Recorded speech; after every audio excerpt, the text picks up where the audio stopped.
Hello दोस्तों, आप सभी को बुद्ध ज्ञान टीम चैनल की तरफ से हार्दिक शुभकामनाएं।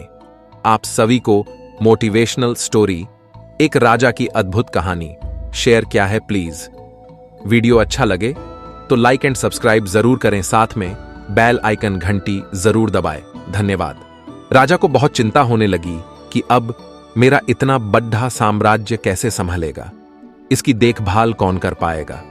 एक दिन अचानक भगवान का नाम लेकर राजा ने यह निर्णय लिया कि कल सुबह जो भी हमारे दरबार व्यक्ति होगा, मैं अपनी बेटी से उसका विवाह कर दूंगा और अपना नया उत्तराधिकारी बना दूंगा। अगले दिन सुबह एक फटी पुरानी कमीज पहने एक लड़का दरवाजे पर दस्तक देता है। राजा ने प्रभु इच्छा समझकर अपने निर्णय के अनुसार अपनी बेटी की शादी उस लड़के के साथ कर देता है और अपना सारा राज पाट उसे देकर पहाड़ों पर संन्यास को चला जाता है। नए राजा का राज संचालन।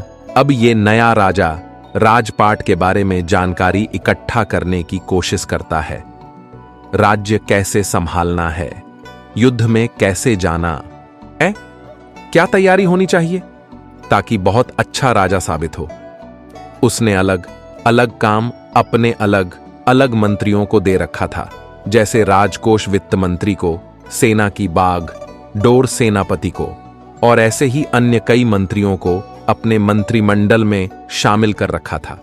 नए राजा के संचालन में राज्य बहुत बढ़िया से चल रहा था। सारी प्रजा पुराने राजा की बहुत तारीफ कर रही थी कि क्या राजा चुना है महाराज ने। समस्त प्रजा के हमदर्द बनकर सदैव खद्दीहे रहते हैं। राजा का गोपनीय कमरा, यहां राज्यसभा के समस्त कमरे में समय समय पर सब आ जा सकते थे, लेकिन एक कमरे में सिर्फ राजा ही जाते थे। ये इस कोठरी में 10-15 दिन में जाते थे और किसी को जाने की अनुमति नहीं थी, यहां तक कि रानी को भी नहीं। समस्त दरबारियों को जिज्ञासा हुई कि आखिर इस कमरे में ऐसा क्या है कि कोई उसके अंदर देख भी नहीं सकता। जानने की इच्छा सभी को थी, लेकिन कोई पूछ नहीं पा रहा था।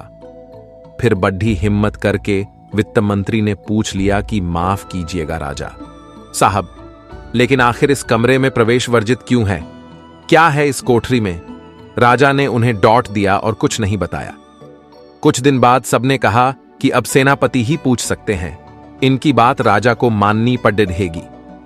जब सेनापति राजा से कमरे के बारे में चर्चा किया तो राजा ने उन्हें भी कुछ नहीं बताया। यहां से सबके मन में एक ही विचार आ रहा था कि अब रानी ही है जो इस जिज्ञासा को समाप्त कर सकती है। सबने रानी से कहा कि आखिर इस कमरे में ऐसा क्या है कि महाराज आपको भी जाने की अनुमति नहीं देते। फिर क्या था? रानी ने तो एकदम जिद पकड़ी डाच ली कि अब तो मुझे जानना है।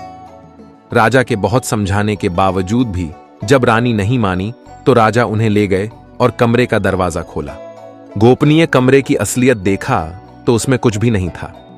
एक फटी कमीज और कुछ फाटे कपड़े टंगे थे। सब ये देखकर हैरान थे। तो राजा ने बताया कि मैं अपने शुरुआत को याद करने के लिए यहां आता हूं।